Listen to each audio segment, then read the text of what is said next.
Aya Nakamura à la cérémonie d'ouverture des JO de Paris 2024. Depuis l'annonce de la possible participation de l'artiste franco-malienne Aya Nakamura à la cérémonie d'ouverture des Jeux Olympiques de Paris 2024, les réactions de tous bords n'ont cessé de se multiplier. Pendant que certains s'y opposent en évoquant que l'artiste ne représente en aucun cas la France et qu'elle ne chanterait même pas français, d'autres par contre sont pour sa participation à cet événement censé rassembler les pays du monde. S'agirait-il pour les contre Aya d'un certain racisme? C'est pas une question de couleur de peau. Alors c'est quoi? C'est parce que Aya Nakamura, eh bien, d'abord ne chante pas en français, qui ne représente pas l'identité française. Eh bien, commençons par savoir qui est Aya Nakamura. En 2020, Aya Nakamura se classe comme l'artiste française la plus écoutée sur Spotify. Il faut dire que la Nakamurance a parcouru le monde. Toutes ces filles te courent après, toutes ces filles me pointent du doigt. Monsieur, comment allez-vous? J'ai besoin d'un rendez-vous. Si être aimé par les populations ne suffit pas, Aya Nakamura s'est faite valider par Rihanna, Maluma, Neymar et bien d'autres.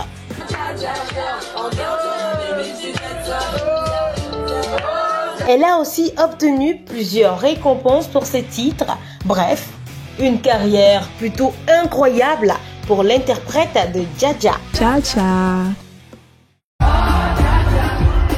Ainsi, elle cumule plus de 12 millions d'auditeurs par mois sur Spotify et détrône Booba, PNL et Jules de loin.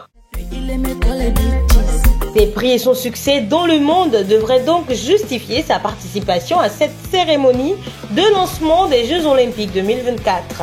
Et pourtant, en France, même si Emmanuel Macron la défend, cette idée est dans le collimateur de la droite qui la refuse catégoriquement. Aya Nakamura est honnêtement, bon, je vais même pas vous parler de l'entourage, je vais vous parler de sa tenue, de sa vulgarité, du fait qu'elle chante pas français, elle chante d'ailleurs pas étranger non plus, elle chante on sait pas quoi. C'est du métissage. Non, c'est pas du métissage, c'est du n'importe quoi. Enfin, pardon, regardez, lisez les paroles de ses chansons. C'est pas du métissage, non, c'est pas vrai. Voilà, alors que ça plaise à des gens très bien, que ça représente la France, non, je suis désolé.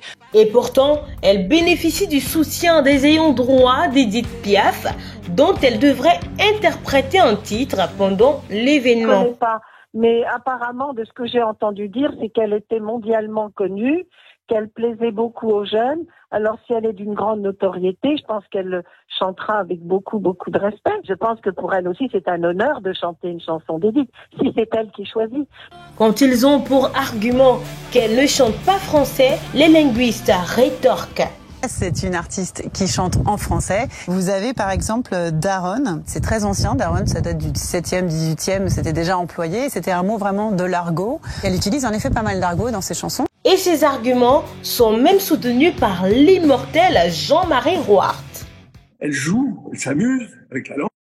Ça fait partie de la liberté artistique. Je vois pas ce qu'on peut redire sur cette jeune femme qui, à sa manière, est talentueuse et ne détruit pas la langue française.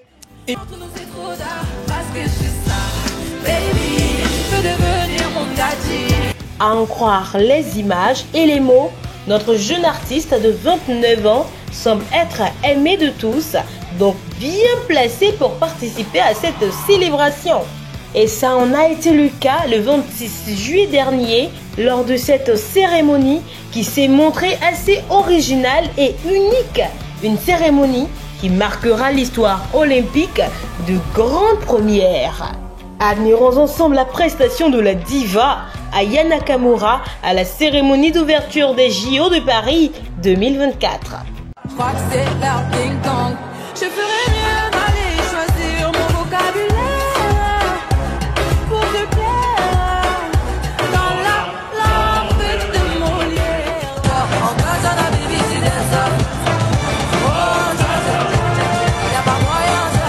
Quoi que certains disent, les images ne font que parler d'elles-mêmes.